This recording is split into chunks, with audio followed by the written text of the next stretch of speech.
Hi, Jim. Hi, Gail. How are you? I'm good. How about yourself? Good, good. Yeah, when you send that to me like that, it just makes it real easy for me. I appreciate it. Not a problem. Are you at the I'm office? connecting, Yes, but I I'm am. not in such great internet.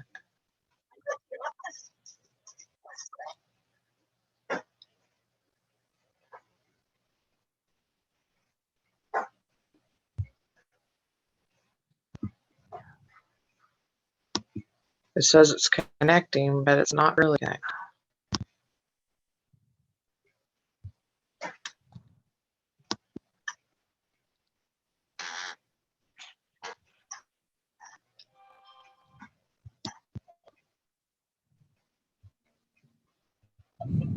There you are. I see you, Christina. Can you hear? Yeah, that's weird. Trying to connect from two different places. Got it. It's Hello, weird. Kendra. I see that you're on board.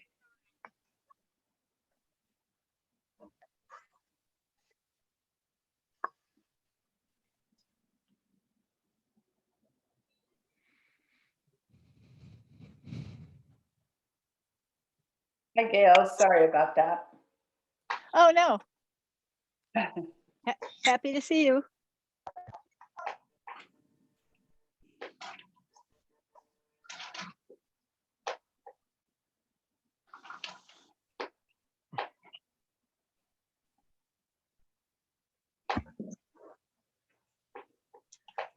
Huh.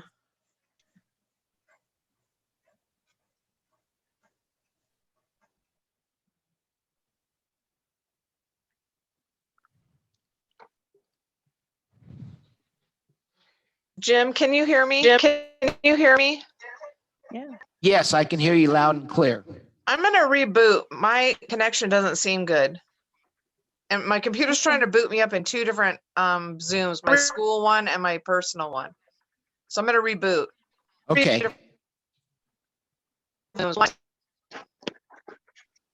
Hi, Johnny. Hello. Hi, How are you? Bonnie. I'm good. How about yourself? Every day above ground's a good day, as they tell me. I've gotten shot, both shots. Now Bill and I are in good shape. I only had to get one. I got the Johnson & Johnson, so. Oh. But I'm fully vaccinated, so is Bobby. The girls that Good. got their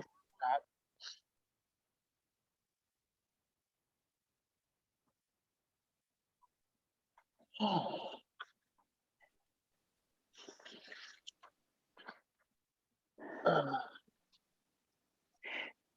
Jim, how do people that want to speak let you know that they want to speak? They raise their hand. Okay.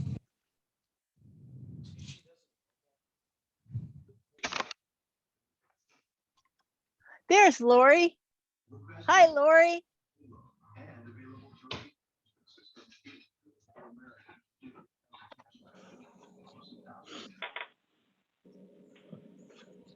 So, well, I'll give, I think Tink is the only one that's not here, Christina Gorky. So I'll wait until 5 after and then we'll start.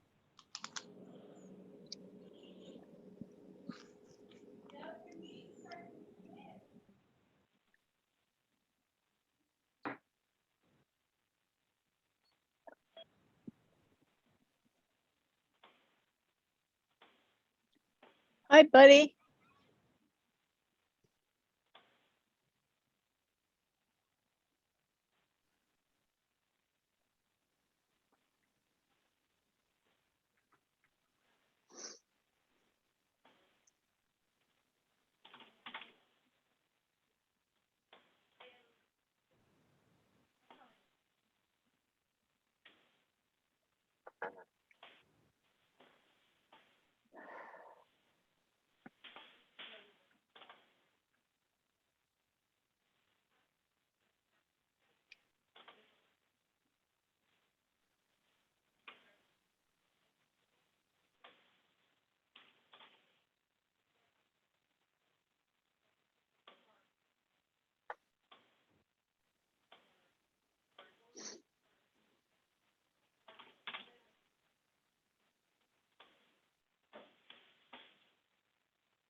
A minute is a really long time sometimes.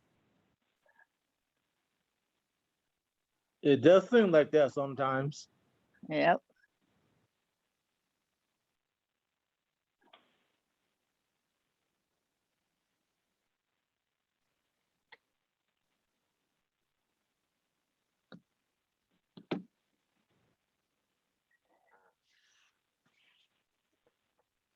I texted everyone.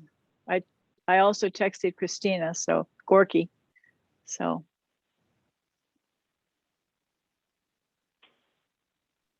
Didn't she say last month she had internet troubles? With all this wind, oh she might have troubles. I don't know. yeah. And that was her complaint last month.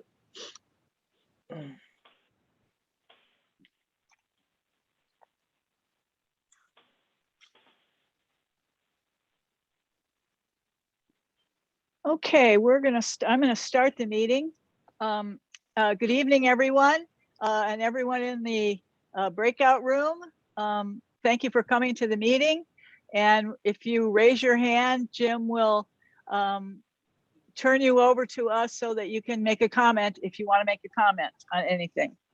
I would like to bring the April 21st, 2021 Morongo Valley Community Services District regular board meeting to start. Gary, would you read the roll, please? Gail Swart, Here. Christina Brook, Here, Lori Klimowitz,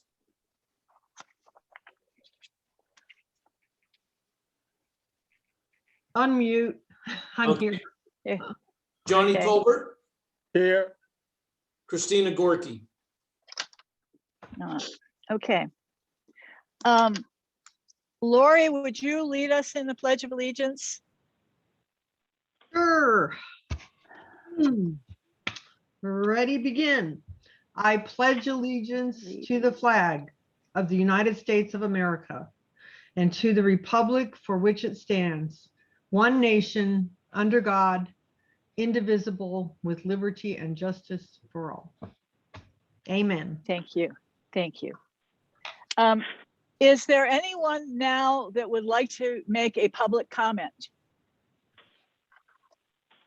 Is there anyone, Jim?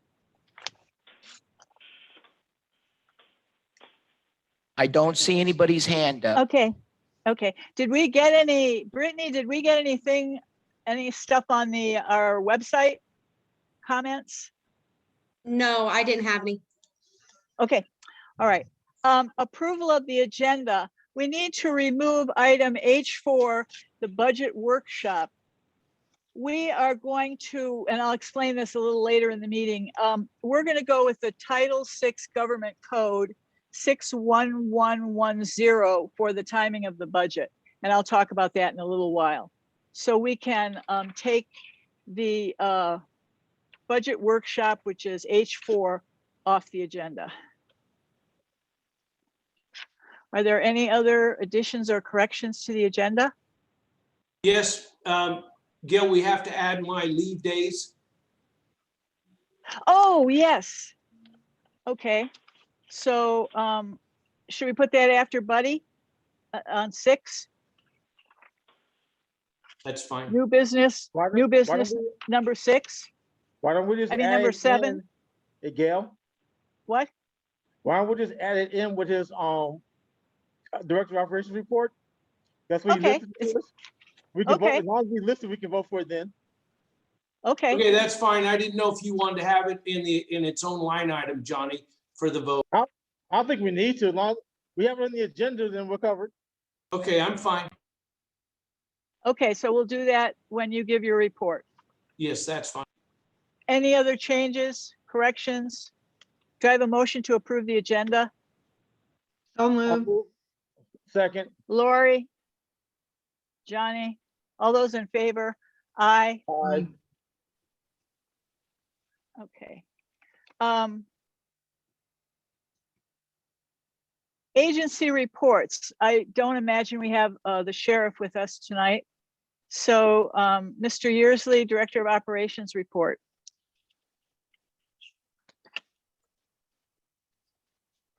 Okay, start with the opening of the Covington Park, the Mesquite Room, the NPR, and at a very small groups in the pavilion.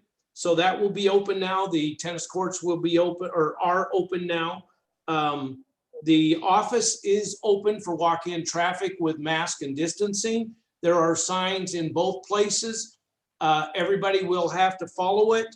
If any of the groups that have set up things to do in the NPR or the Mesquite Room or the park area violate or go outside that, I'm watching them and I will have them disperse and not have their meetings. We've had a few down there already. The distancing was bad at first. I went down and helped them get to their distancing, and it actually has gone well since then. That's on every Wednesday night. Okay, the hand dispensers in the bathrooms that we discussed that we would have to have for the bathrooms to be open.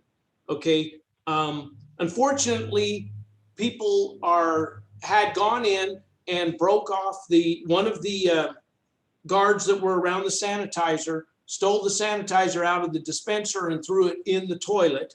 The other one, they just busted it open by cutting the lock and stole the sanitizer dispenser out of there. So Buddy was the one that made the boxes and put them in. He decided to just redo it again. I was gonna have him put them on the outside of the bathrooms, but he has put them back in, and since then they haven't been bothered again. Maybe the people decided the sanitizer wasn't worth all that much work. I hope so, because we need those in there to make those bathrooms work. We have to have that. So so far so good. We'll see if they become a problem being cut down or knocked off again. We will put them on the outside of the bathrooms, which people can use when they come out, but it'll be visible to people outside, and maybe they won't start cutting them off. They cut them off with electric cutting tools. So anyway, they're probably battery operated, whatever. Buddy and I, we talked about it. He made the decision to give him one more chance to put them inside, and he has not come back to me with a problem since that. Then we have the playground update. When the writing of this, or when we put this out for the directors and stuff, we didn't have everything accomplished that we needed to for this report. So the report's going to be a little bit longer. So Brittany has been working real hard with it. We all been working hard with it. We've been going over and over trying to get the contract finished. I think, I'm not positive, it was Johnny brought up the fact of some of the problems in it of policing the equipment when it was dropped off and some of those type of things. Well, in a meeting with the company, I have got it down to, they will take care of only bringing in equipment that they're going to put in that day. And if they don't get it in, they'll take it with them. So we're not going to have to cover that. They have got rid of saying that we have to cover any underground problems that happen, or like electric lines, water lines. They're going to go off of dig line. Dig line has it set up to where if they mark the lines, you can only dig within so far of them. And if you hit them outside of that area, then they're actually covered by the company, because that's their, they're marking them for you. But if you dig inside and hit them, then you got to cover them. This company has said that they will cover their own digging on those things. Do remember that there are other lines all over that park. So when they dig, we may have to replace a few sprinkler lines and possibly some electrical lines, because dig line does not locate private lines on private property. Even though we're not private, we are, those are our own lines. So we have to cover those ourselves.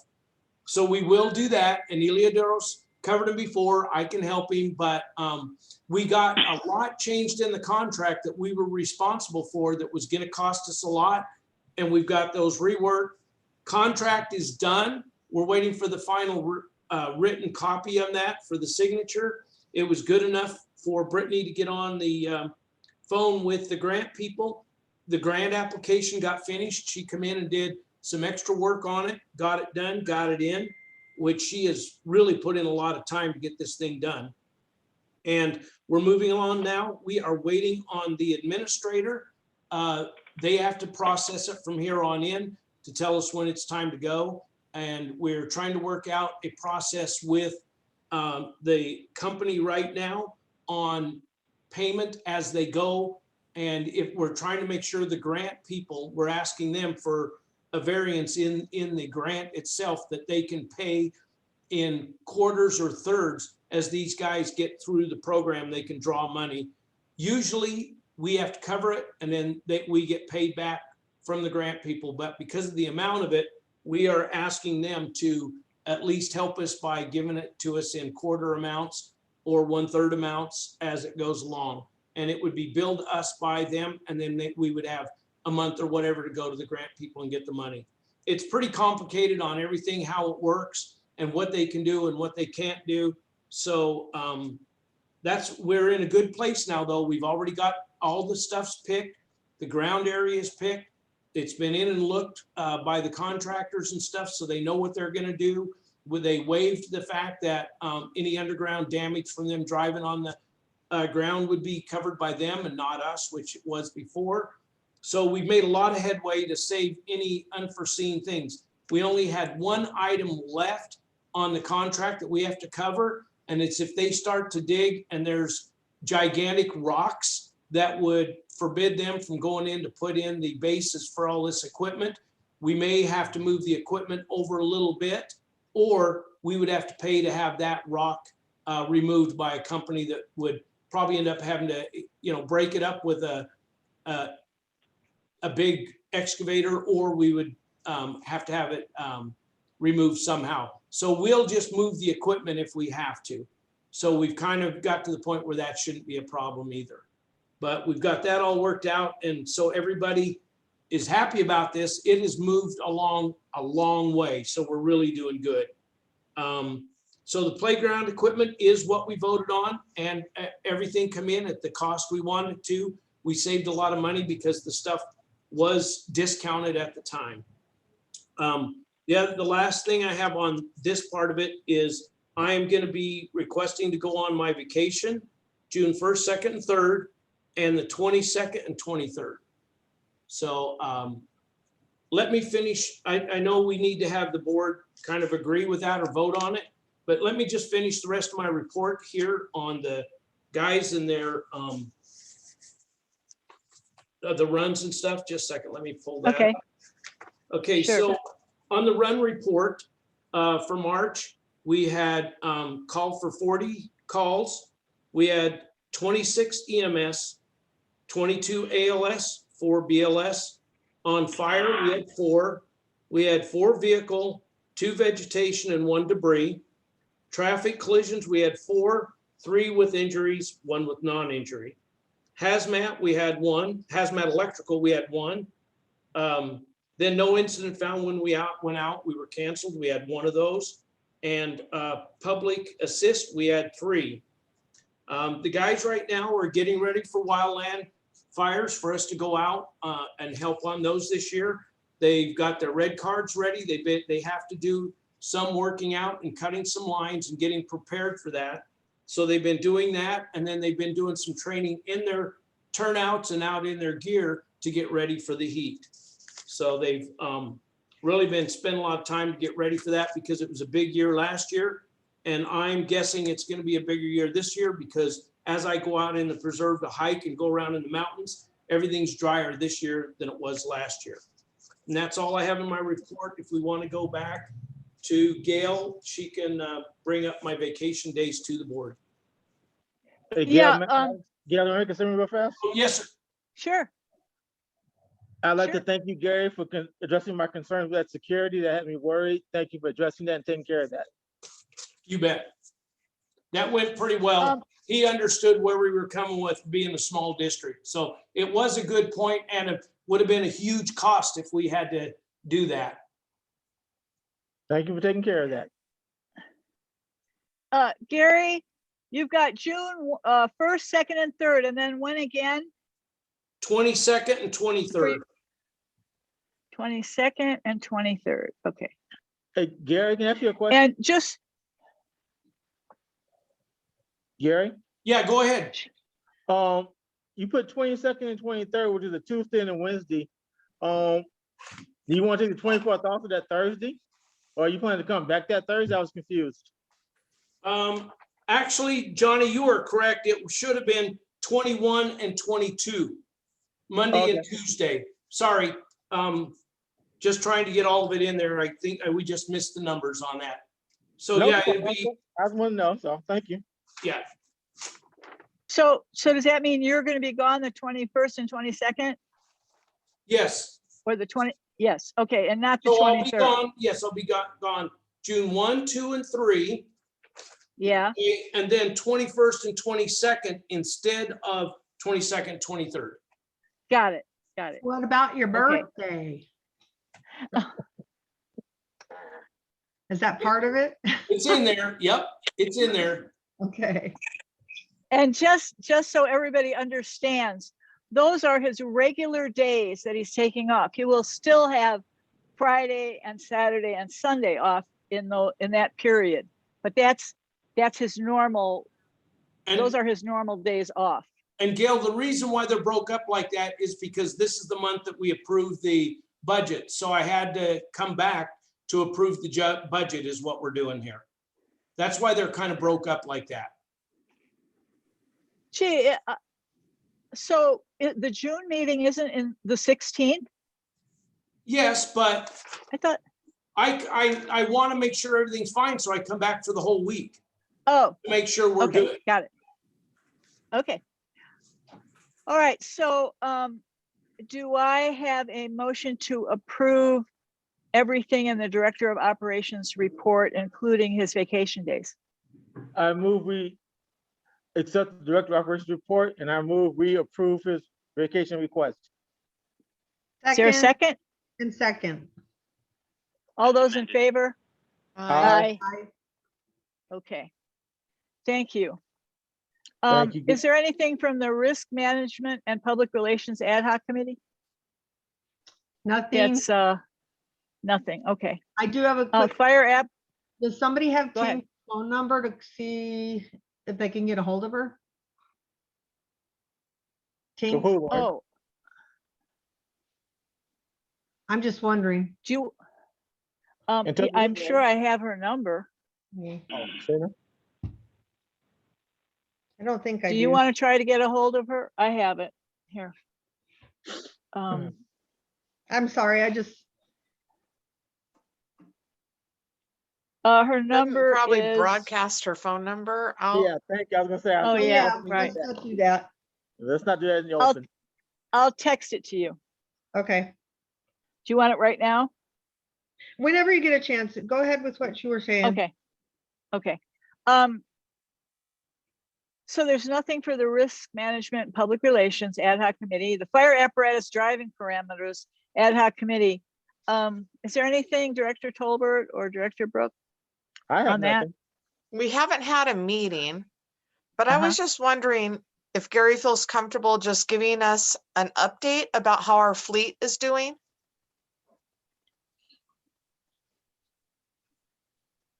Yes, I can give you an update. Actually, we've been having several issues with the brush engine.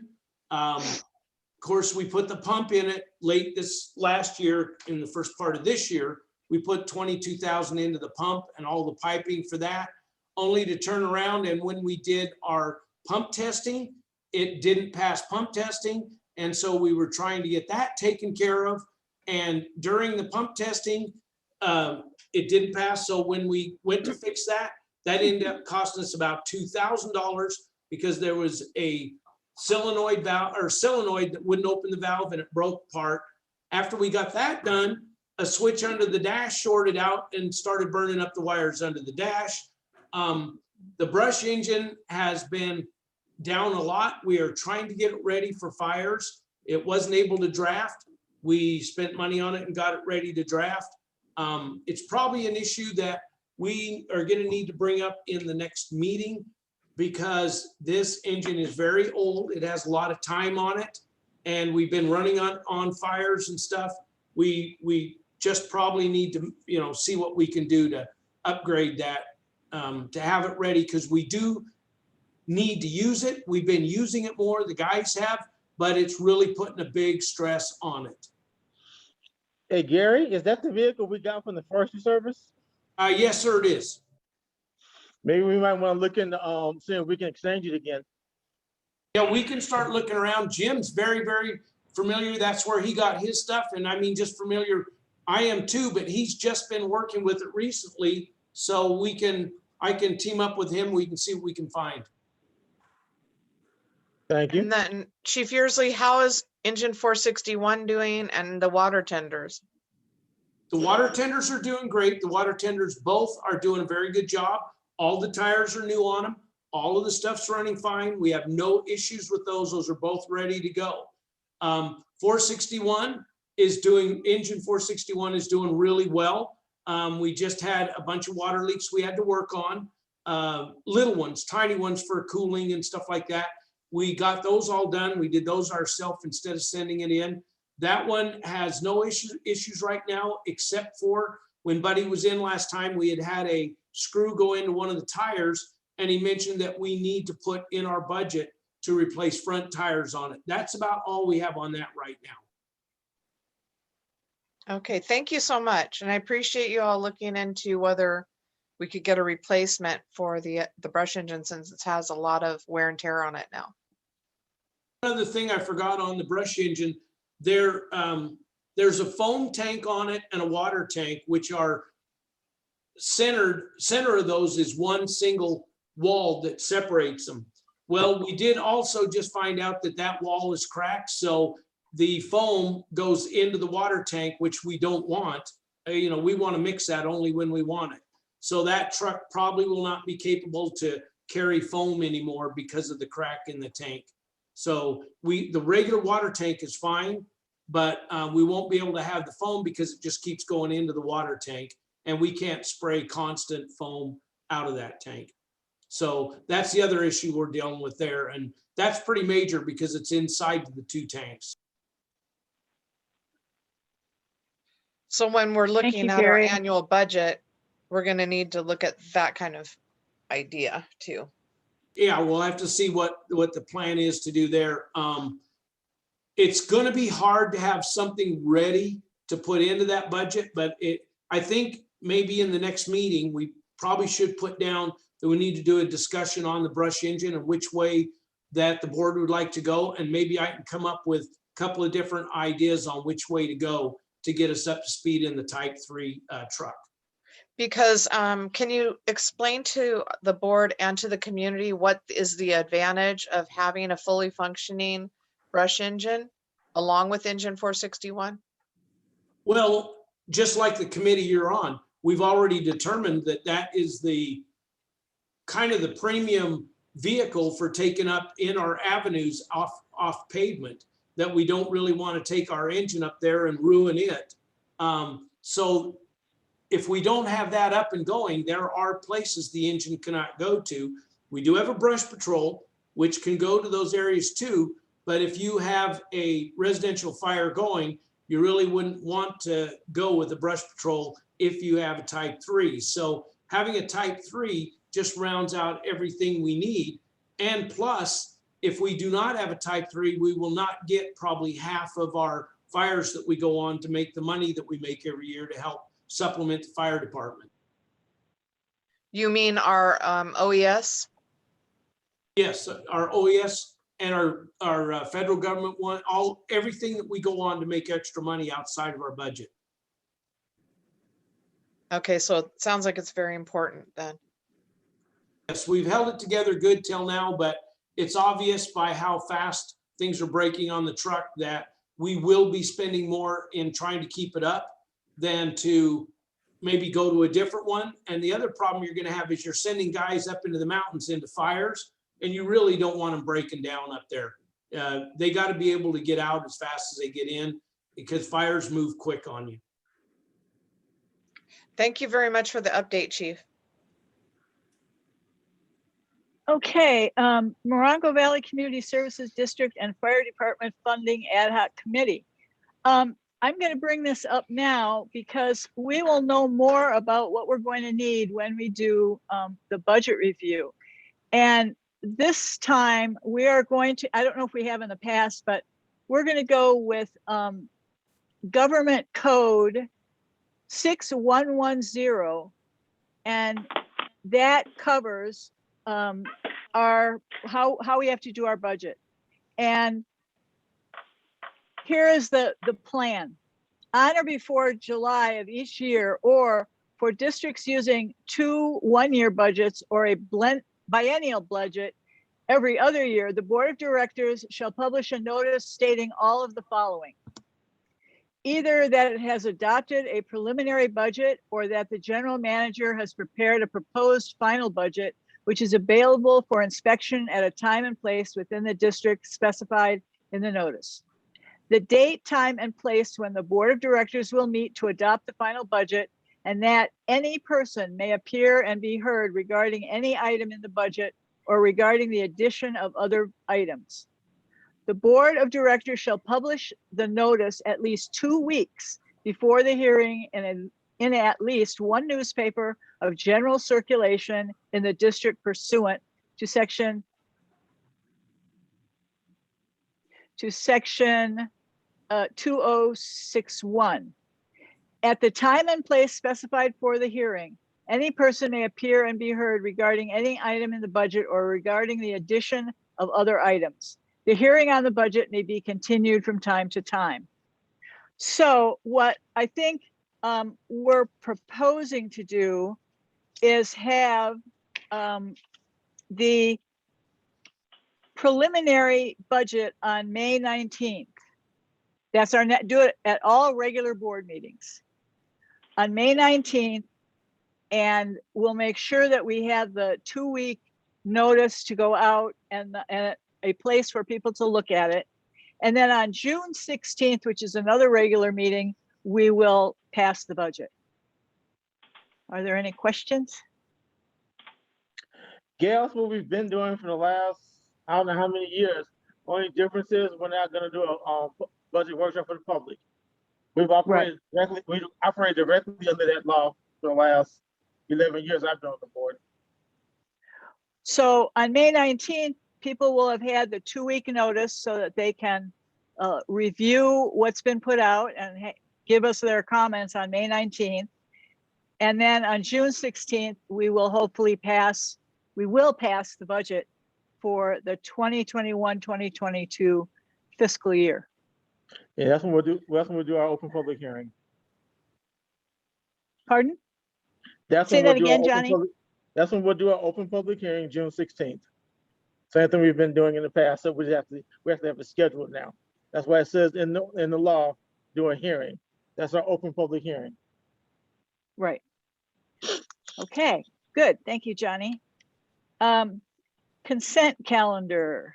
Items on the consent calendar are routine matters or formal documents covering previous district board instructions. Items may be acted on by one motion of the board unless a board member requests a separate discussion and or action on an item. The minutes of the regular board meeting of March 17th. Has everyone been able to look at those? Are there any corrections or Yes. additions? What's that? Most of our votes have been recorded incorrectly. How is that? If you look at the votes, item 1, the agenda, it says 3-2-0. That would mean 3 yeses, 2 nos, and 0 absences, where it should be 3-0-2. Because it was 3 board members there, nobody voted against it, and we had 2 that were absent at the time. Anytime you do 3-2, so that means we had 2 nays. We did not have any nays on that vote. And if you go through most of it, unfortunately, most of them have the same problem, where it should be a 0 or a 1. I know on the first page, all of them said 3-2-0, but they should say 3-0-2. So Johnny, Okay. you're saying it goes yays, absent, then nays? No, that's how it's listed here. It should say yays, nays, absent. That's the how way it's they supposed to be? The way they have it written right here would be yays, absence, nays. Because what it says is, when we did the agenda, you and Christina Gorky weren't there yet. So the 3 of us voted yes. Nobody voted no, so that should be a 0. Then it should be 2 for absent. instead of The a- 320. Yeah, so the absent should be last. Okay. Yes. And the same on Yeah, it sounds number like, 2. Wait 1 second. That word absent, it's not absent, it's abstain.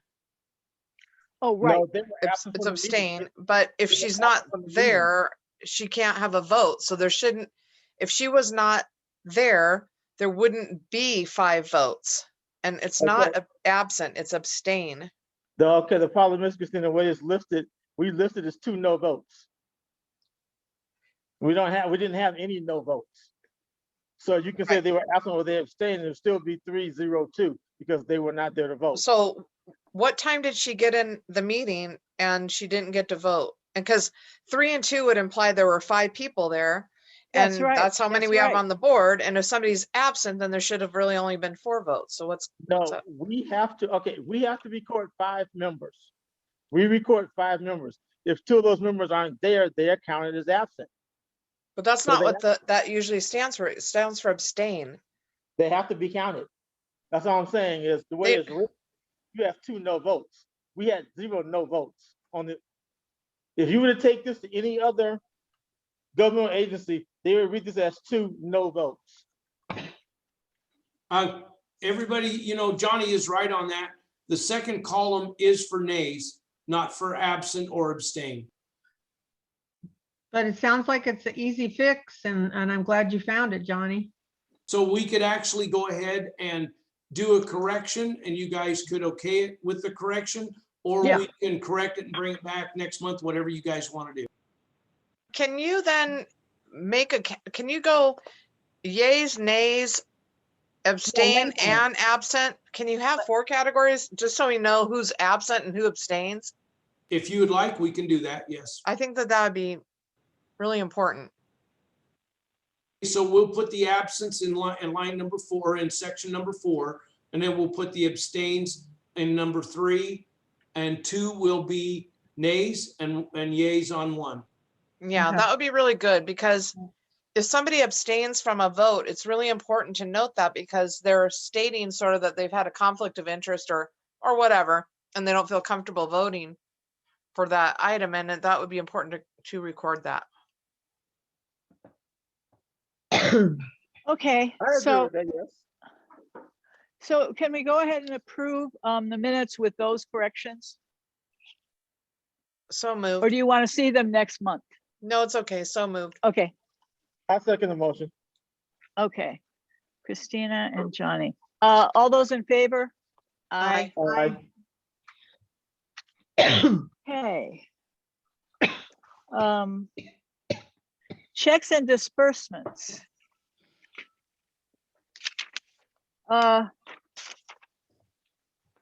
The disbursements were 148,021.56. And Gail, no, that's not correct. That's only part of it. The disbursements were 201. You only reading the over 10,000s. You only reading from the total disbursement would be 201,883.19.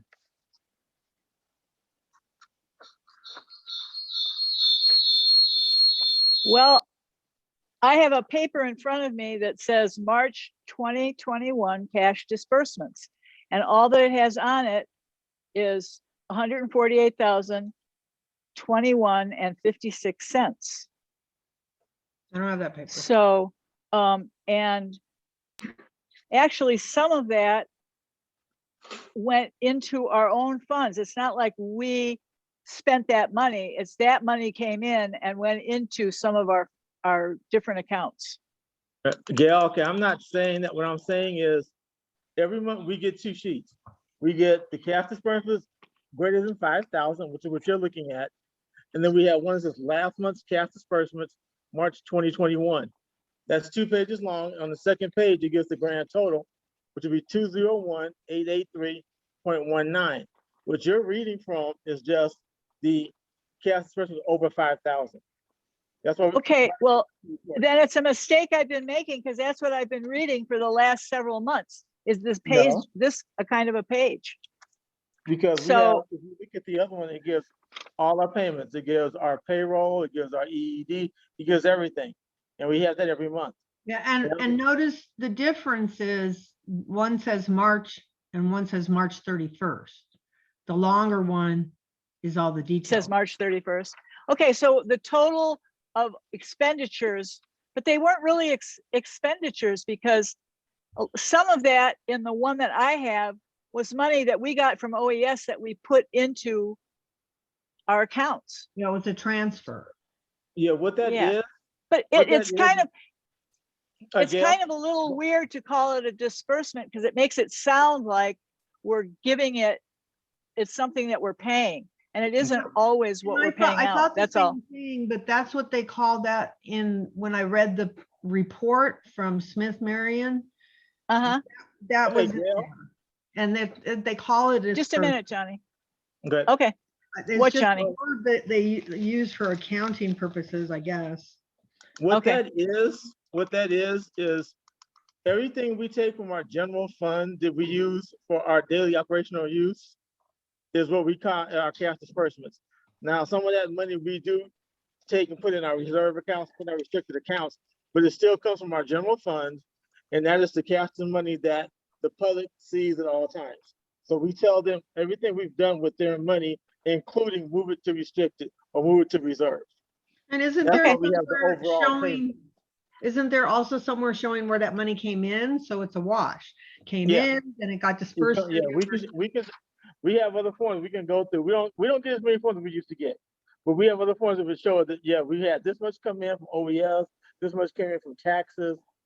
We can see where it all comes in at.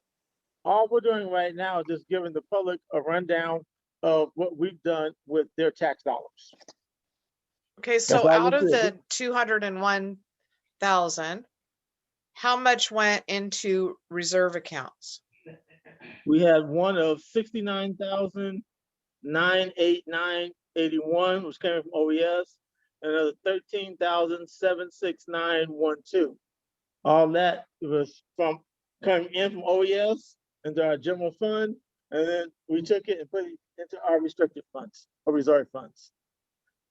That's why we have the two separate sheets. Says one was over 5,000 and one of everything together. Because if you go through the one of everything together, you will see all the ones that are on the 5,000 sheet are in there in the category. Okay, so then it probably makes sense that totaled together, subtracted off the 201, might be the number that Gail's reporting as actual bills.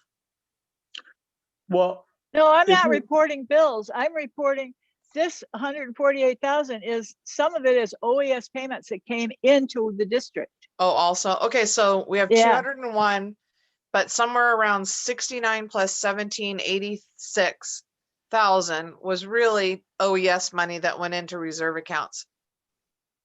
yeah, if you remember, before I used to write it, when I broke it down like that, I said what came out of wasn't our regular bills. That's what this would be, because the payment, the sheet that Bonnie gives us says last month's cash disbursements. That's everything that we took out of our general fund. Now, we also have the disbursements of over 5,000. Bonnie gives us that so that it doesn't look so crazy, because if you just look down there and see $201,000 in 1 month, you go, wait a minute, what did we do? We should never be spending that much money unless we're paying our yearly fees to SDRM and stuff like that, which we do in July and August. So Well, the anybody good that's news trying to then see our is, numbers over $200,000, like what's going on? We have this Right, second right. sheet here that breaks it down even further. but the good news is that we got $86,000 worth of OES reimbursement. That's really excellent. Exactly. That's So great. that part is a wash. So subtract the 86 from the 200. Right, and so, yeah, exactly. Listen, I'm And not then disputing also- any of this. And also in our check payments, we paid 10,833.72 for tax payment. Yeah. And we also paid the share of the OTS grant for Yermo that we owed them, and that was 36,332.73. That was money we already got in, and part of it was theirs. So it's not like we sent our money, it was No. their money, and we were just overseeing it. So I just wanted people to understand that. Okay. Okay, that's it. It's an Yeah, it's just- accounting all right. thing. Thanks. It's basically like Mhm. Lori says, an accounting thing. What? Like Lori was saying, it's basically just an accounting It thing. is. When I went to a couple of the finance classes that were given by LAFCO, that's how I found all this out actually. So yeah, like Lori said, if you go through the audit, you'll see the same thing. That's how they use it. Thank you, Lori. And now we're in new business and we have Kendra Dockham Gail, from Smith Marion. Gail, we Yes. never voted to accept the cash disbursements. Oh, yeah. Oh, okay. I All right. move we accept the cash disbursements that's presented for $201,883.19. Second. All those in favor? Aye. Aye. I, Okay. Now we'll go to Kendra, who's been waiting patiently, I'm sure. Kendra Dockham from Smith Marion to give us the audit presentation. Good evening, everybody. I apologize. I did have cataract surgery on Monday, so if I get anything wrong, I ask for grace now. With me tonight is hopefully Eduardo Mora. Yeah. He worked on the audit with me for Morongo Valley Community Service District. So I was contemplating what is the best way to share this information. And it looks like I'm unable to share my screen. maybe, So maybe Jim can fix that. Under share screen, if Jim Well- could say allow multiple participants to share. the screen. Yeah, I think it's under security. We don't have it on our screen, but Jim, you should have a little shield thing. Yep, I'm aware of it. Oh, okay.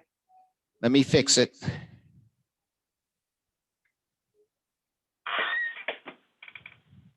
So hopefully the board received the final version of the financial statements for 6/30/2020. All right, did. Kendra, you should be able to share your screen. Thank you. And hopefully everybody reviewed those documents. There we go. So the district's financial statements are presented on the governmental presentation. As a result, I'm going to scroll up here. Nobody gets seasick on me. As a result, the report includes quite a few documents, as you can see.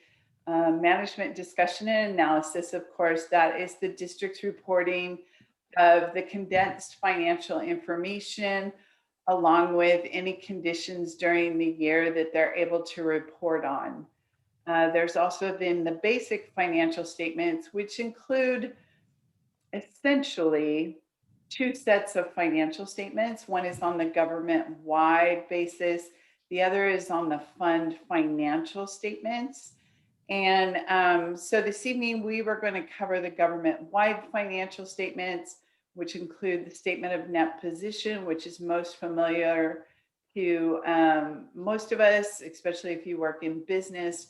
It reflects basically what you would expect to see on the balance sheet, as well as the statement of activities, which reflects what one would expect to see on your P&L. The fund financial statements are presented on the governmental basis. So anything that is over 12 months is not reflected in those financial statements. And of course, none of the capital assets held by the district are reflected on the fund balance presentation.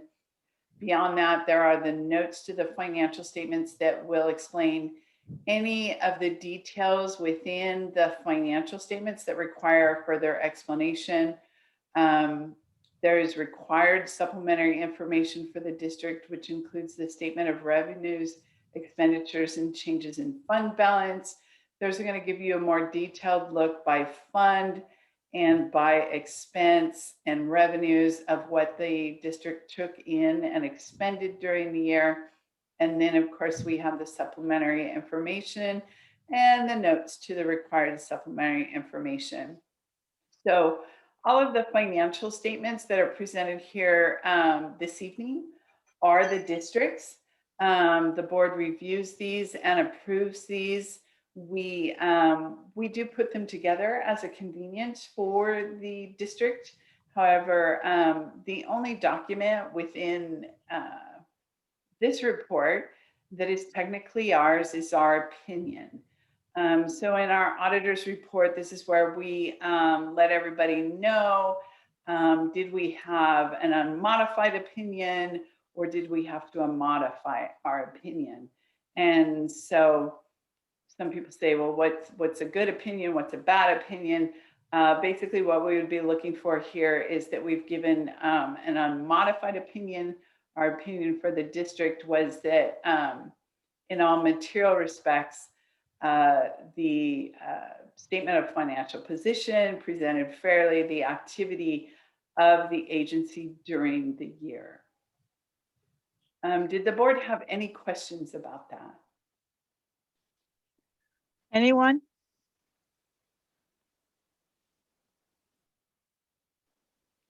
So seeing none, we'll move on to the financial statements, which of course at this point are historical. They represent the net position as of June 30, 2020, and the statement of activities as of June 30, 2020. Eduardo was going to cover the statement of net position for you. All right. Hi, everyone. I just want to make sure everybody can hear me. Can anybody hear me? Yep, we can All hear right. you. Yeah. All right. Sounds good. So hopefully everyone's doing good. So I'm going to go ahead and explain the statement of net position and the activity that went on. So just real quick, the statement of net position, it just presents information on all the district's assets and liabilities, with the difference between the assets and liabilities reported as net position. So assets pretty much in simple terms, just saying what the district owns. Liabilities in terms of what the district owes as of June 30, 2020. And net position is just the difference between those two at year end. So as you can see, cash at year end on June 30, 2020 for the district was $379,850, which made up about almost 30% of total assets for the district.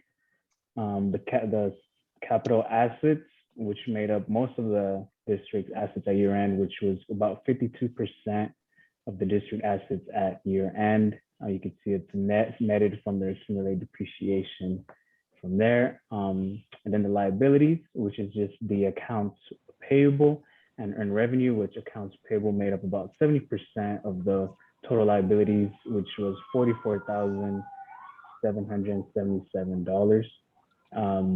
So yeah, once you get the assets and the liabilities, you come with a total of net position of $1,292,340 at year end for the district, which is separated into the restricted net position and unrestricted as well.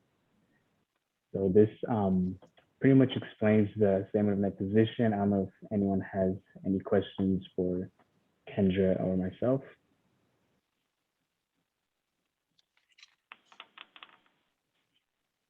Okay, so then Kendra will go ahead and explain the statement of activities.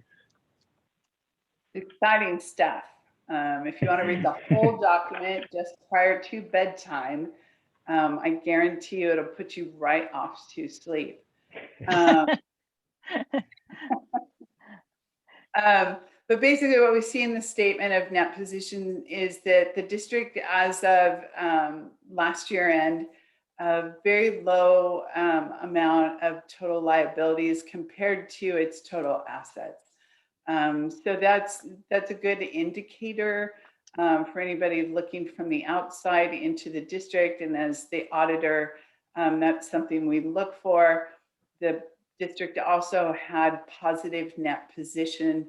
And so the unrestricted portion of that net position, $483,836, is definitely a positive indicator for the district. As far as the statement of activities go, the way this is laid out is it will show the total expenses For the district, they are broken down in between its activities of fire operation, parks and rec, streets and light. Of course, fire operations is the largest portion of those expenses, and $950,493. Total expenses for the district last year were $1,024,343. Off to the right there, these are the program revenues. These are revenues generated directly from those activities that did not come from property taxes or assessments. And so what we see is that from our services offered, we received $83,554. We had some contributions of $391, and we had some grants or capital contributions of $60,945. The negative that we see out to the extreme right here on the screen is basically the difference between the total expenses of the district and what was brought in directly from the services they provided. So those were a negative $879,453. Below that, we have what we call our non-exchange revenues. Those are compulsory. They were received through property taxes and assessments, some other grants and restricted interest income. Total general revenues from those activities were $823,893.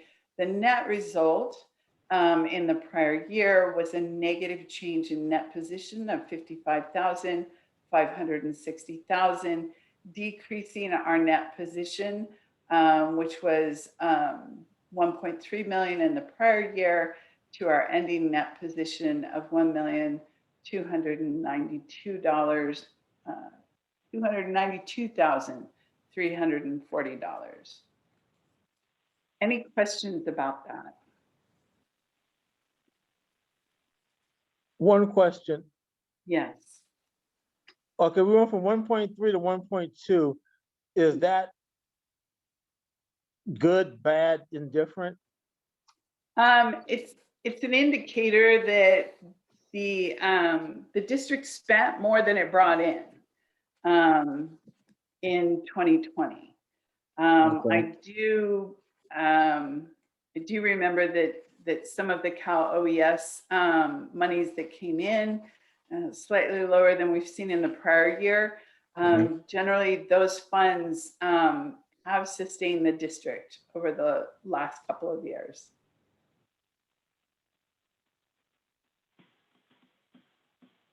Thank you. Mhm. So following the statement of net position, statement of activities, we do have our balance sheet per the governmental funds. It will show the fund balances at year end. It will contain a reconciliation that reflects the capital assets, and then government or funds that are to be received more than 12 months after year end, and reconcile it to that statement of net position. Were there any questions about those statements?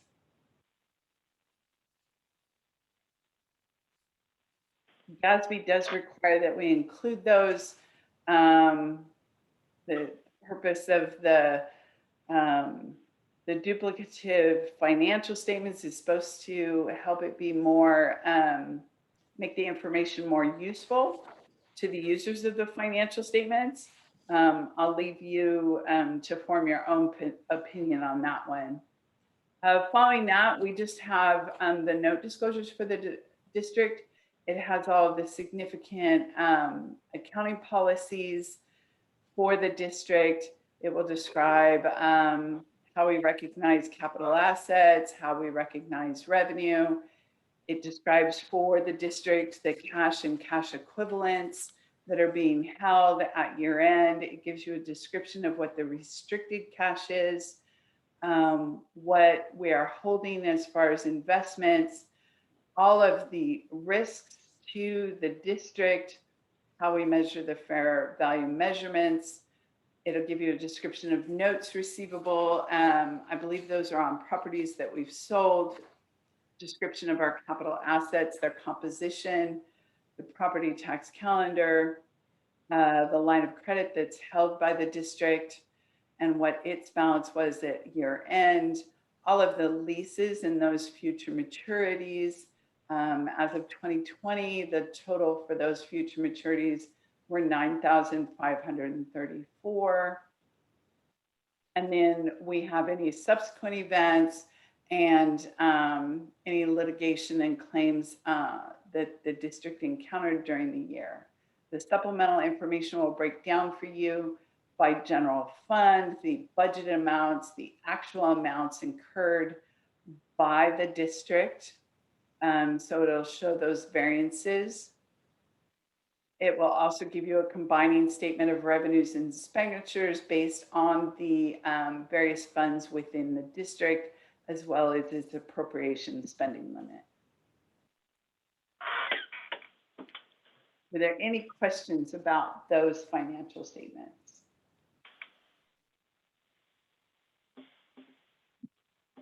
It's exciting stuff. I told you all, it's really exciting.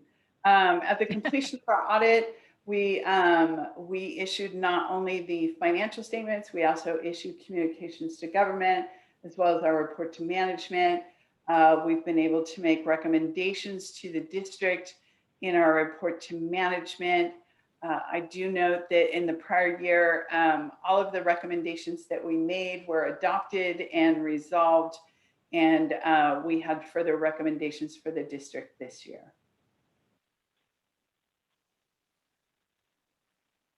Any questions?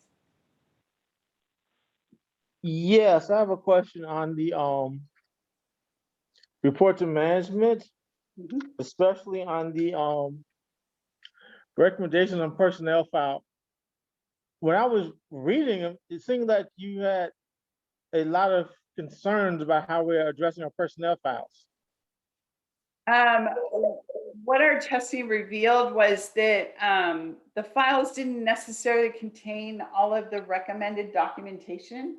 And so our continued recommendation to the district is just that they kind of take the time to review what should an employment file contain and perform some sort of interim kind of review to make sure those files are being kept up to date. Okay. And I think all of these were under the heading of recommendations. None of them were listed as significant deficiencies or material weaknesses in the internal control. And so as such, these are based on what we've looked at. These are just kind of our recommendations to the district to strengthen their internal controls. Okay. So this recommendation that we should consider as a board. Thank you very much. Okay. I saw them as some concerns. I was worried. So maybe there's something that as the board we can look at it, we can address at a later date. Correct. And then of course, the report to management does state that should you have any questions, you're welcome to contact us as to, what is the, and it's not regulatory, it's just recommended best practices. What should we keep in an employee file, and so it should be that basic documentation. Beyond that, there should be an annual review for employees. Of course, for Chief Yearsley, that would include the board's review. We should see that annually, as well as any changes in the employment contract. We should see that on an annual basis. Any withholding changes, those should be updated yearly as well. Gail? Yeah. Can I make a suggestion that at a later date, the board review the recommendations of Smith Marion? Absolutely. We will do that. I had some concerns as I read over them. I think something that we can all get together and address with the board. Sure. Thank you. Thank you.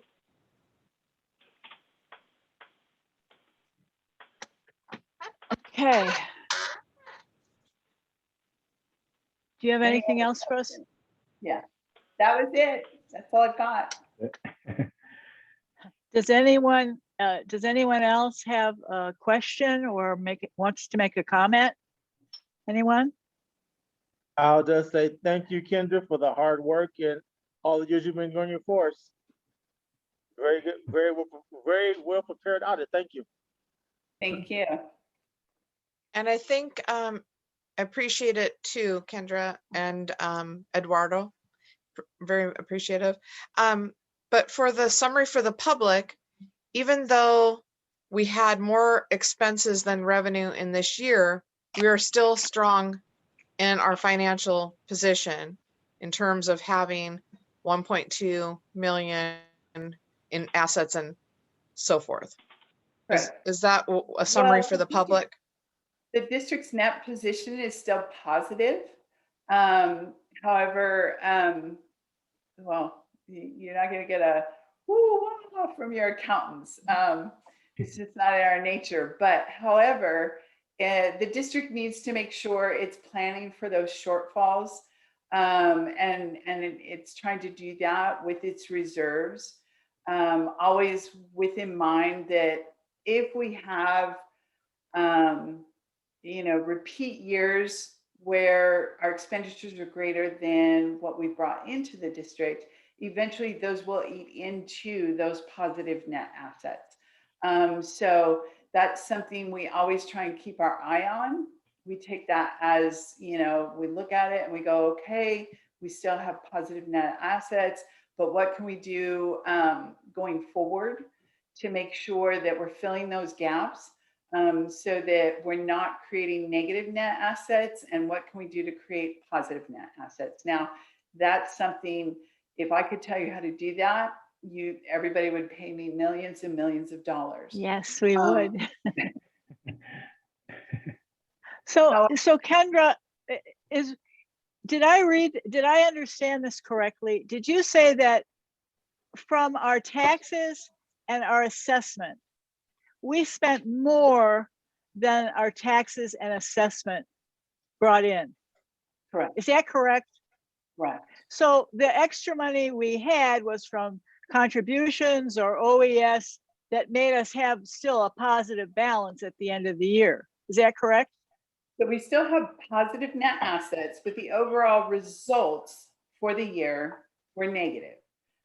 So while we brought in additional monies for services during the year, and we had our property tax and assessments, we basically had expenses greater than our revenues for the year of $55,560, which means if we're balancing our checkbook, we ate into our reserves, whatever we had in our bank account at the beginning of the year. We spent $55,560 more than we brought in during the year. Yeah, that's something that's very important for the board and for the people in the community to understand, because from what I understand, our budgets have been cut drastically by our management team, and we're at the bare bones position. And every year the minimum wage goes up and other things go up, and it's going to be difficult for us to stay solvent unless we find a more secure amount of money coming into the district, i.e. more in the assessment or a tax or something, so Right. that we know for sure we're going to have this money every year. And I'm really glad that that's been pointed out to us, because I think that's something that's really important for our community to understand if they want to keep the services that we are providing. Correct. So thank you very much. This has been very helpful, Eduardo and Kendra, for you to be here and for you to make that presentation to all the people that are listening in. I think we get more people now on Zoom than we used to have at our meetings. So Zoom has actually been good for us, for the district. and for our community, because people can stay home, but can still see what's going on. Yes. I found across the board, attendance at board meetings has been much better. And all across the board for all entities. So that's Right. good. Are there any other questions from anyone? Is there anyone in the audience that has a question, Jim? I see No. no hands up. Okay. Well, thank you very much for your help in this. And I'd like to go on to number 2 of the new business. And that is, it is recommended that the Board of Directors review and approve the 2019-2020 fiscal year Smith, Marion and Company audit. Is there any further discussion that needs to be voiced at this time? Do I have a, I motion we accept the audit as presented. thanks, Johnny. Is there a second? I'll second it. Okay. I'd like to take a roll call vote on this, Mr. Yearsley. Gail Swart, Aye. Christina Brook, Aye. Lori Klimowitz, Aye. Johnny Tolbert, Aye. Christina Gorky. She's absent.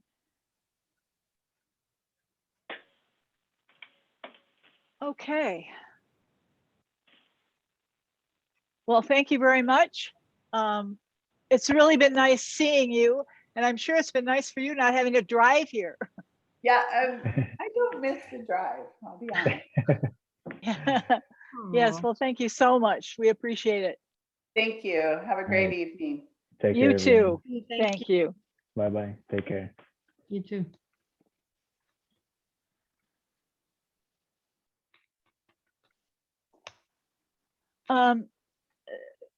The next, I don't know why we even kept that on, but we did.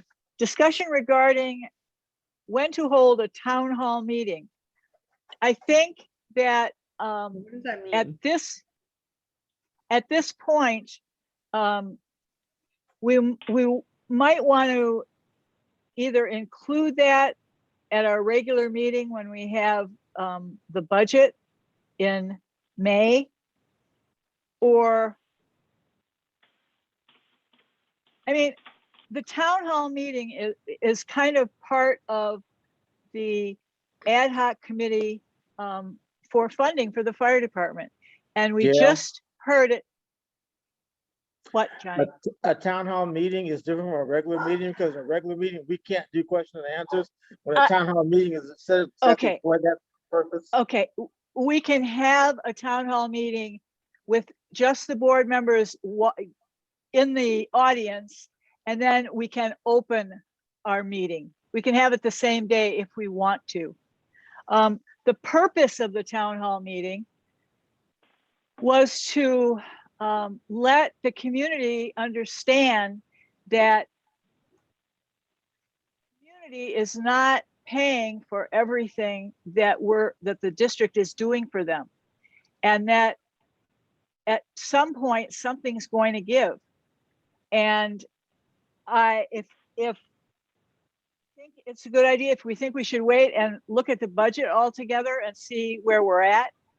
But at some point, I mean, Kendra just told us we spent more than we took in from taxes and assessment. I mean, it's that simple.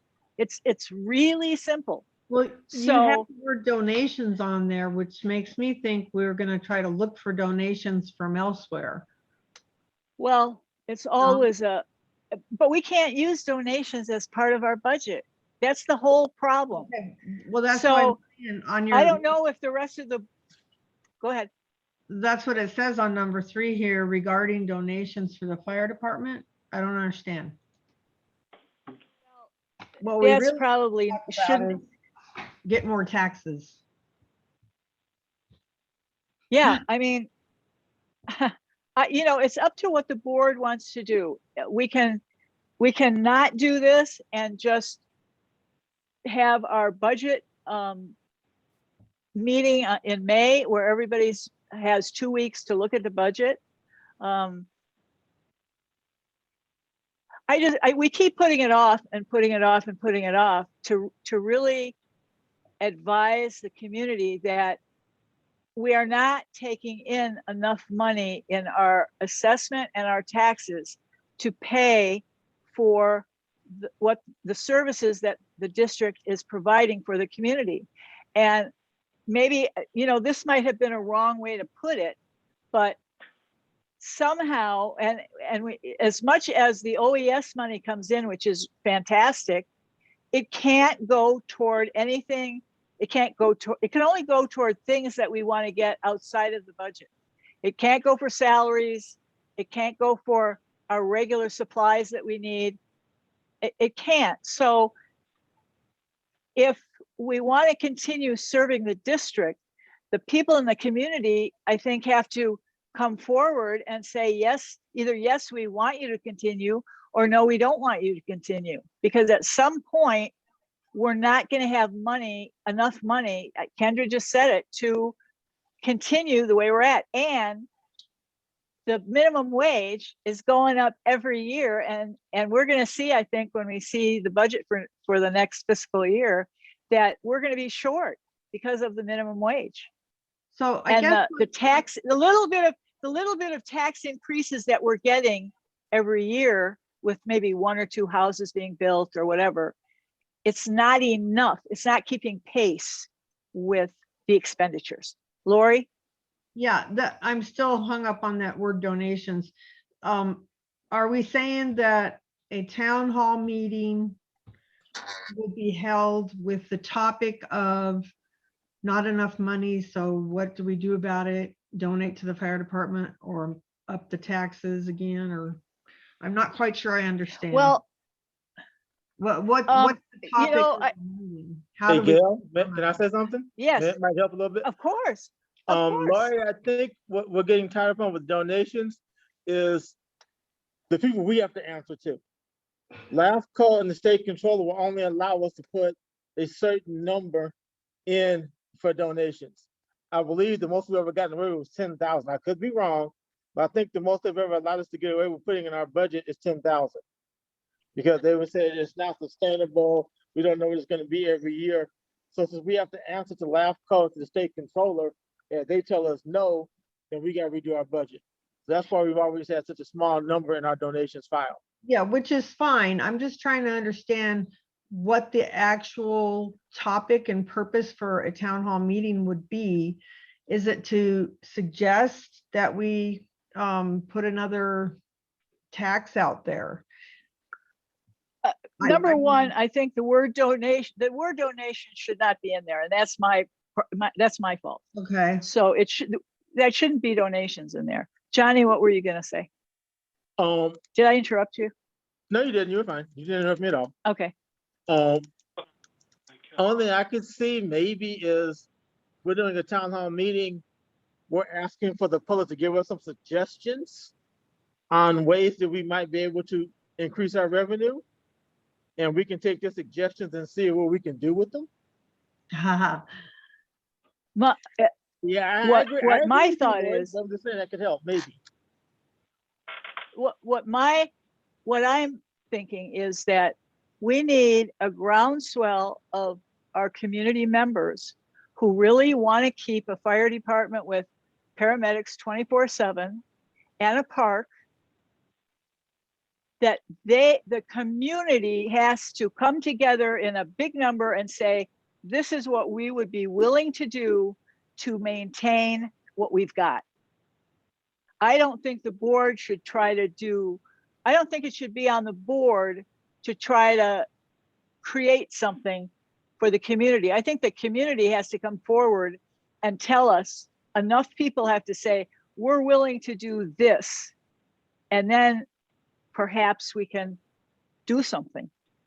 I have a But, question that's completely sure. on a different tangent to this. So Okay. we overspent this year by about $55,000, but I'm wondering, that was as of June 30th. So I'm wondering if there's still OES money that's owed to our district. And does Chief Yearsley know whether we have outstanding OES money? Yes, we do have a The- few more of the outstanding money coming in. And about how much would But that be? If it, so in other words, if that OES money had come to us before June 30th, we might not have been in the red. So I'm just curious how much OES money, because the government's slow in paying us back for our services. So Well, about how much? some of the, well, I don't know what day they actually took their sample of where we were at, but we did use some of the OES money to pay on payroll and stuff, and then we put the money back in later. So I don't know where their sample time was and how much of that was money that has been replaced back in now. My numbers, when we get towards the end of the year, I'm hoping that we're just barely, well, I'm hoping to be right near the budget time.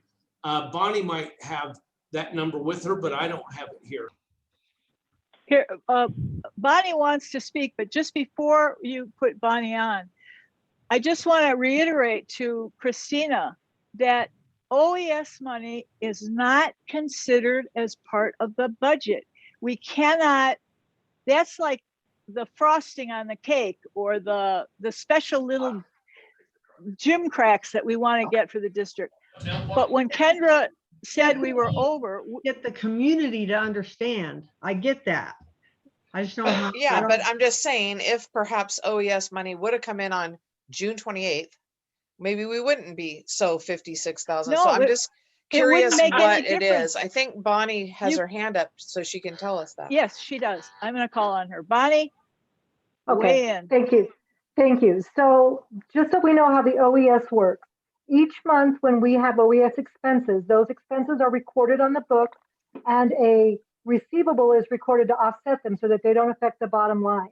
Once we get the billing from the agency, that profit is then booked into the district.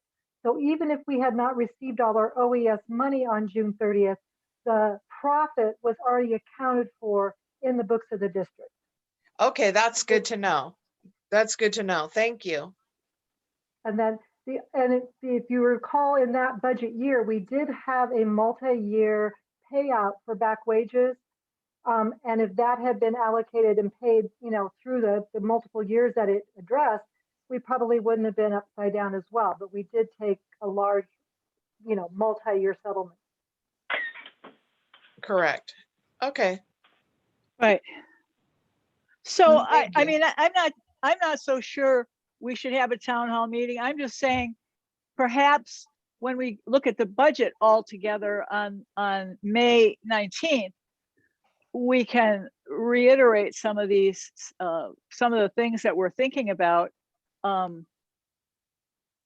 just don't know if there would be any point now in having a town hall meeting, but it's up to the board. I just threw it in there as maybe something that somebody might think would be a good idea. I would think a town hall might be a good idea, just for the simple fact that it gives us the chance to field questions and answer questions. Whereas we get tied into Brown Act, we can't do this, we can't do that. Where at a town hall, we can actually Try. for our constituents. You know what I'm saying? And we might, Yeah. we might actually get some good ideas from them that we can say, okay, look, let us look into these ideas to see if we can do them on a governmental level.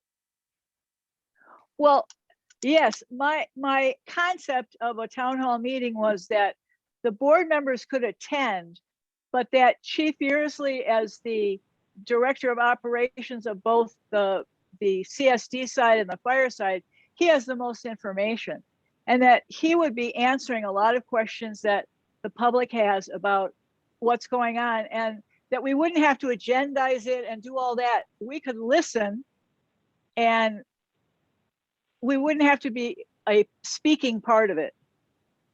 But I don't even know if Chief Yearsley thinks that's a good idea or not. Do you have any thoughts on that, Chief? Well, anytime we can get together with the public and tell them, just like I brought you guys up to date on the type 3 to tell you where Right. we're at. and the costs we're looking at. I know that the public would like to hear stuff like that, but at the same time, a town hall meeting would be to discuss where do we get the money from here on out to make these things happen. And that's where it's kind of run into a wall or whatever you want to call it, is we've already gone out and got, some money from the public on the initiative and stuff. And now the only way to continue it at the same level that we're going is you have to go find the money either from another initiative or from monies coming in another way. But it's got to be constant money coming in. It can't be a one-time donation. It can't be us going out on fires.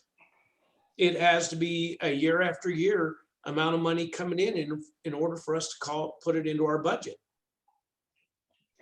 Do you think that it would be beneficial for the public just to know how the money is being spent and why it is we're in this position? The assessment was approved in 2002. That was almost 20 years ago, guys.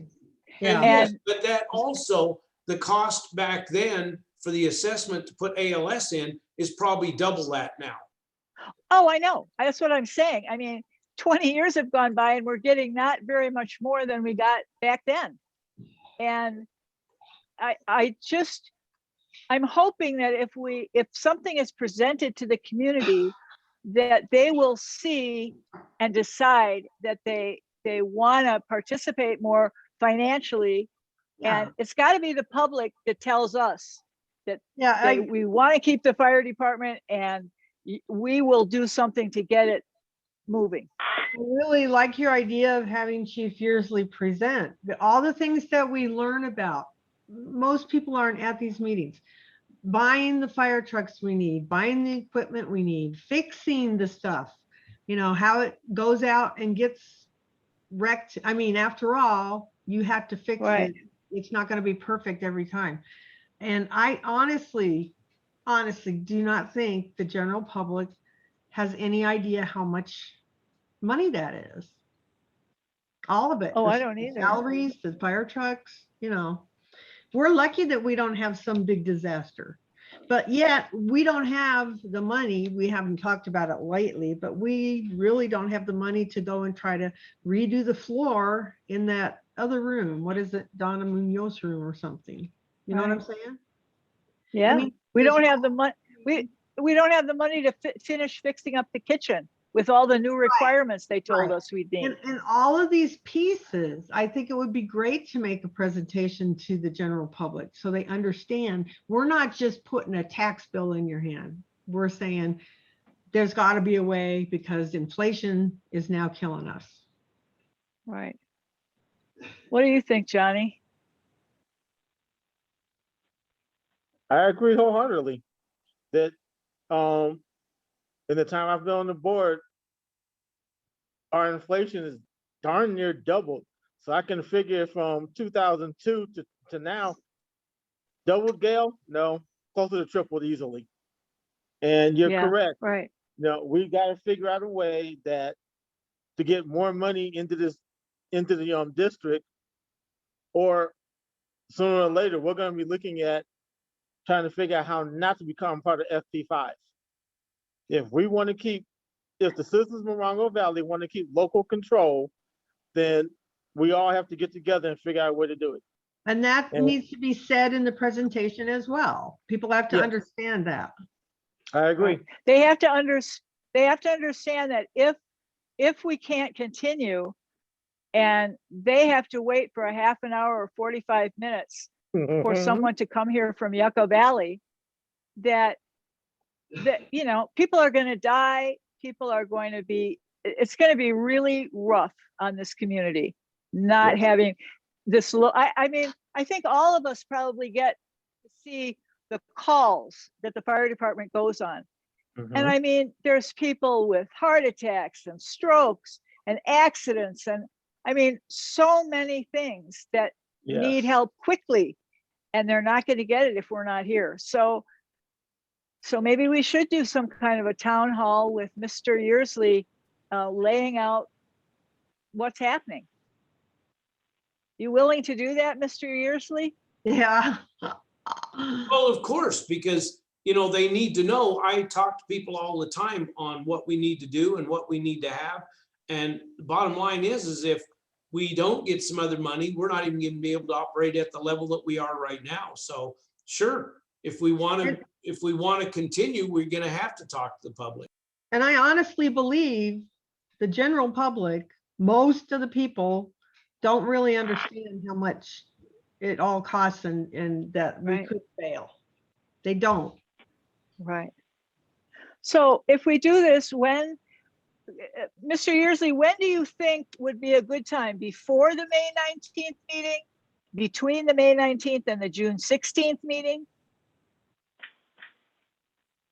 Well, it doesn't matter to me when it is. It's going to be informing the public on what we have going on. The budget right now is going to be what the budget is. We pretty much know what we need to do to make it happen. So a meeting's not going to be, I mean, we're not going to be able to give them exact figures for what it's going to be when they finally decide to bring the money in, but we can tell them where we're at now. We already found the shortfall that we were at right now with this meeting we just had tonight. And then Right. letting them know what else we've got to fix, what else we got to have in order to upgrade and update the stuff we have. It's a pretty good sized bill to look at, and it's gonna mean a lot of people are gonna have to be joining in and get, you know, agree with all this in order for it to work down the road. I remember when we saw the new trucks and new equipment, when you got the foam thingy on it, we all got to look at it. I mean, something like that along with it would probably help, because people have to understand it's not the fire truck in their head that they played with as a kid. It's serious equipment. You know what I mean? Right, right. Yeah. So what is the consensus of the board as to when we should do this? Anybody have an idea? Well, I can guess my you first can you question would hook it be- on to the meeting before the meeting, or are you allowed to do that? Like Well, have here's it 1 hour before? Well, here's the thing. We can attend a town hall meeting as long as we agendize it. Now, if we're not going to agendize it, then we can attend separately, but we cannot speak. Right. We can call the special meeting of the board for a town hall, and then we are allowed to address the public, answer any questions that we may have, submit any questions that we may have. That's usually the easiest way to do it, is just list as a special meeting for a town hall. That covers us and the Brown Act and allows us to make our suggestions. And even if we want to ask Gary questions, we can. Whereas we take the special meeting out, then we take ourselves out. So that's Yeah, first thing I'm we just need to wondering, consider. that seems like that would probably be a really long meeting. And I think, I'm just wondering if maybe the community would feel, would see Mr. Yearsley as the fire chief and the general manager as having more of the real information, because he's the one that's putting the budget together and with Brittany, and they're the ones that see the day-to-day thing. I'm not so sure that the board would need to have that much input until after the meeting, and we see what the community has to say. Well, But Gail, that's just my, I think I would go with a open meeting. You can call it whatever you want, but I don't think I'd have it attached to any board meeting or have one after. I think I'd have a meeting just for people to come in, get the information, ask questions.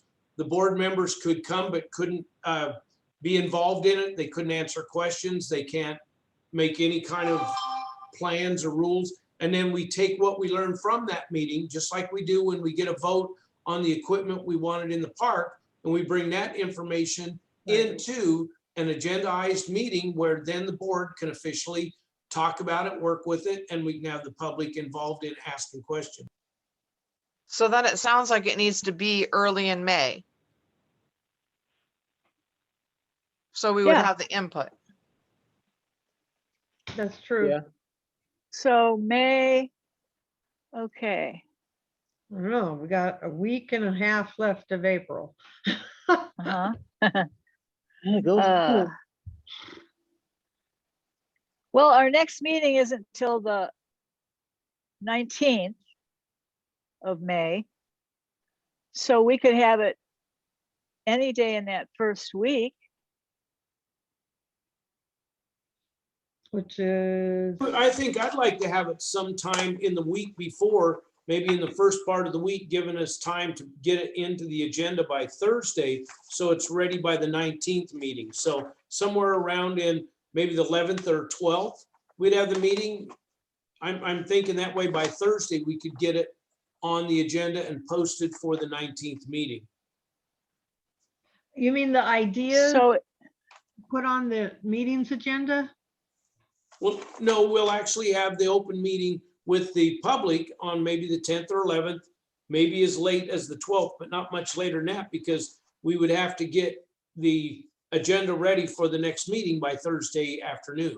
And that would include the ideas from the meeting. Yes, Okay. that's why the earlier in that week. But I think closer, having the meeting closer to the actual board meeting would be better for everybody to remember what we had gone over and kind of keep it fresh. so is everybody, well, this is mostly for you, Mr. Yearsley, because we don't all have to attend. But No, you guys don't have to Good. attend at all, just the ones that want to. And Yeah. I'll already be here and we can just have, Jim, I don't know his availability. I'm pretty sure he'd be available to run any one of those days. So that way, for our purposes in the office, because Brittany's got to get the agenda up and ready. So that way she would have time to still do that and it would be fresh in everybody's mind for the 19th. how about the 11th? Tuesday, the 11th at 6 o'clock. Is that, did you say Tuesday? Yeah, Yeah. that's fine. Tuesday, the 11th of May. How does that sound? And how will we, out to the public? I know the radio station will broadcast it just from this meeting. And we'll just post it everywhere, right? Yeah, we can Put put it it on on our the website website. and things for everybody. Oh, yeah, right. Okay. Put it on our So website. does the 11th sound good to mostly everyone? Yeah, I That's think fine. so. I'm Okay. good with it. Okay. So let's have a town hall, and what are we going to say? A town hall to what? To discuss or to, Inform. well, yeah. Well, I think inform Inform is the the way to put it. community of the status of our fire department, okay. because they're like, status, what? Something happening? We need to go to that meeting. Fire department and the whole In the thing. park. Yes, Parks. status. Okay, Status That of the is what it is. CSD. right. That covers everything. Yeah. Okay. All right, so Mr. Yearsley, I'll work with you on that, on how exactly we're gonna say it. But it'll be a town hall on Zoom, Tuesday, the 11th of May at 6 p.m. Okay? Yeah, that's fine. We can come up with something and get it posted. Okay, all right. And we've eliminated the budget workshop.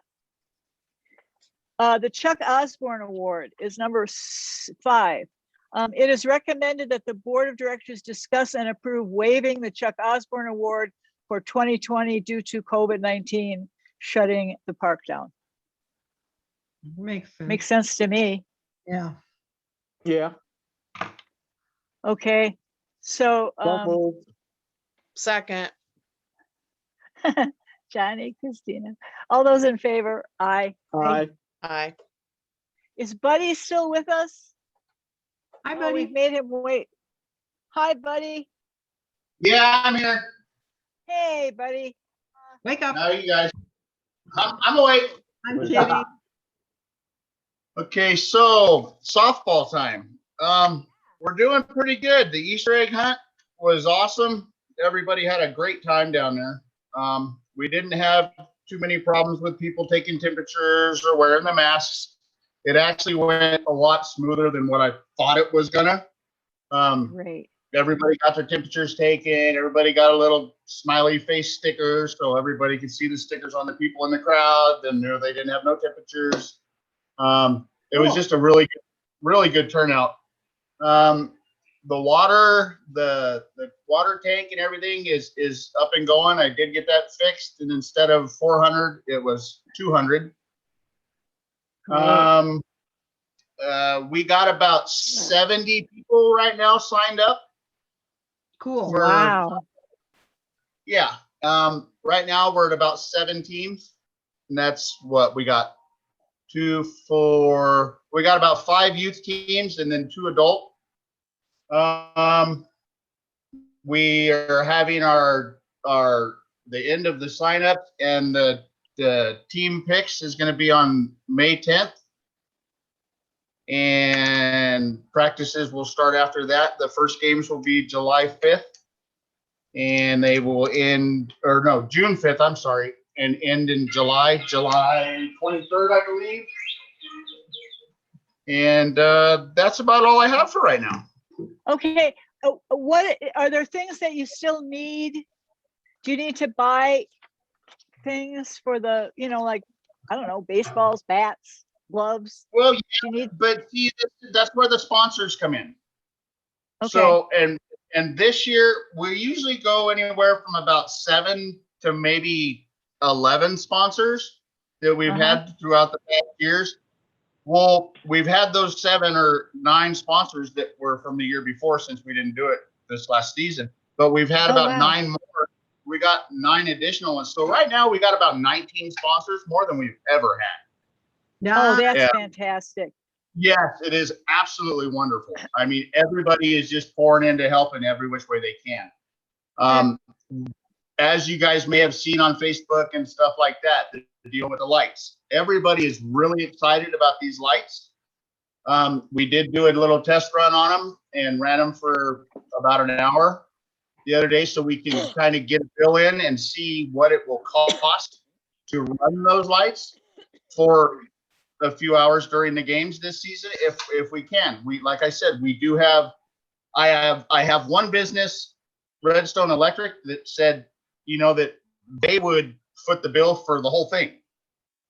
Wow. But but again, that's gonna go off of what this first bill we get is.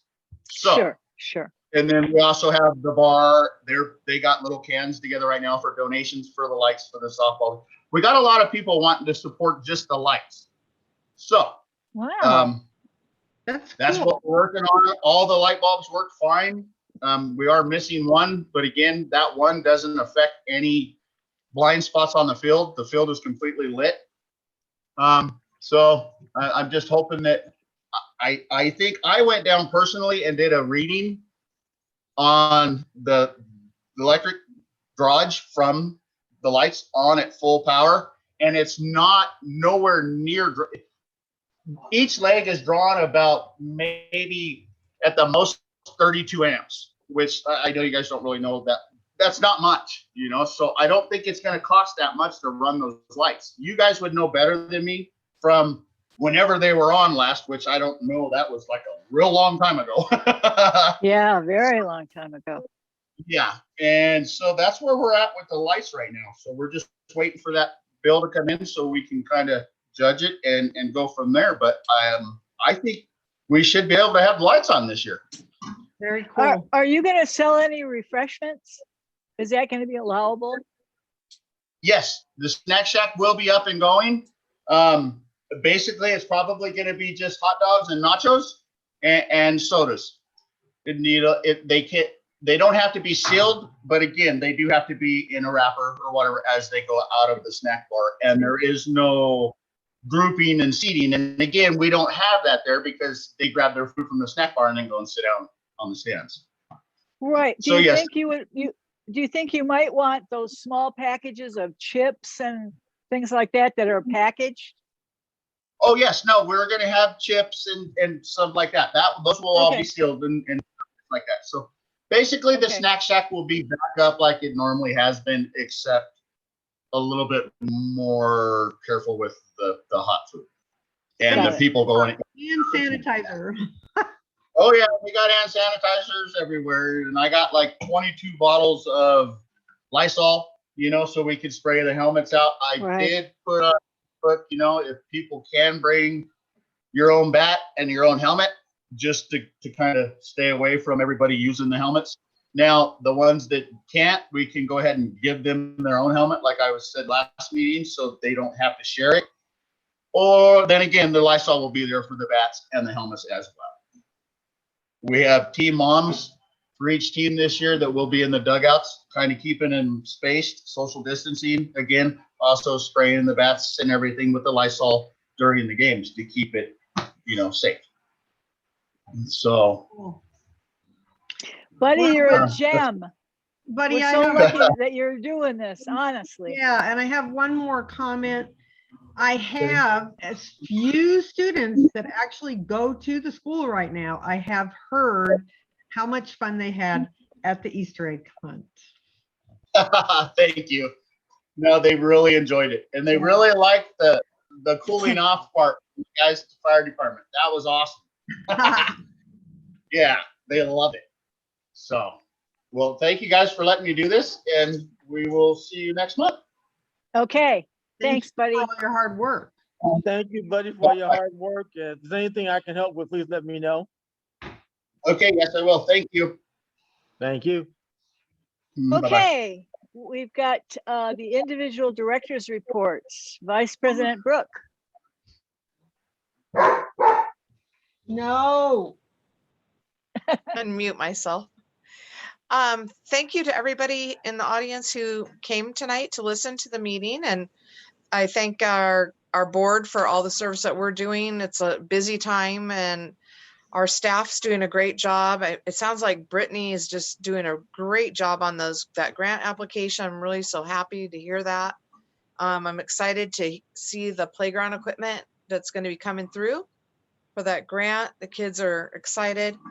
At school, we had the kindergartners, some of the kindergartners have come to kind of test out being back together again.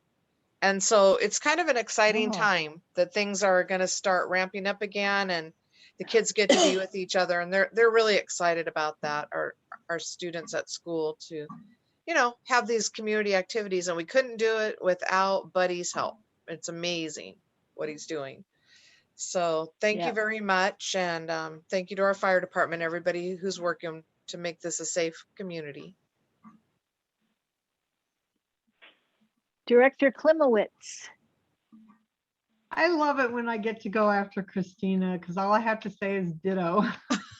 She does it all so well, But yeah, everything we talked about tonight, the people that are doing such a good job helping, and the idea that we need to get more information out to the community about how precarious our situation is, all that stuff. And the fire department, all those guys, thank you so much for everything that you do. Director Tolbert. First and foremost, always thank you to the men and women of Morongo Valley Fire Department. From the chief on down, you're doing a great job. Thank you very much for keeping us safe and healthy. Brittany, thank you for everything you've been doing in our office, keep our district running, help keep our district running, excuse me. My fellow board members, we had a good meeting tonight. Just keep it up. And I'm looking forward to softball season. That's all I got. All right. And Director Gorky isn't here. This has been a really good meeting. I agree with Johnny. We got a lot of things accomplished. I was really glad to hear from Smith Marion, from her about, I think that was really important for the next step, which is this town hall meeting, because now we have a lot of real evidence of what's happening to the district. So I was really glad that she was here tonight, and also the gentleman that was here that helped us. It looks like COVID things are maybe winding down a little bit. I know Bill and I got our second shot of the Pfizer up at Copper Mountain College, and people are getting them now at Walgreens. And we did not have any reaction whatsoever to the COVID vaccination. And I hope that, you know, people, if they feel like it would be a good thing for them, that they would go ahead and get it, because I think we'll be able to get back to normal a lot sooner if we do. And just thank you, everybody. Jim, Brakebill, thank you so much for running these meetings. They run so smoothly, and it's great. Thank you, Mr. Yearsley, for everything you're doing for the district, and all the firemen and woman. We've got one woman paramedic. So I think we're moving forward, and I think some good things are going to come. So thank you all for being here. And the next regular board meeting will be May 19th, 2021 at 6 o'clock on Zoom. And we'll get the other meeting posted for the 11th. Thank you all. Do I have a motion to adjourn? So moved. Second. Johnny and then Lori. Okay, all in favor? Aye. Aye. Thank you all for coming. Have a good night, everybody. Have a good week. Have a Yes. good night. Bye.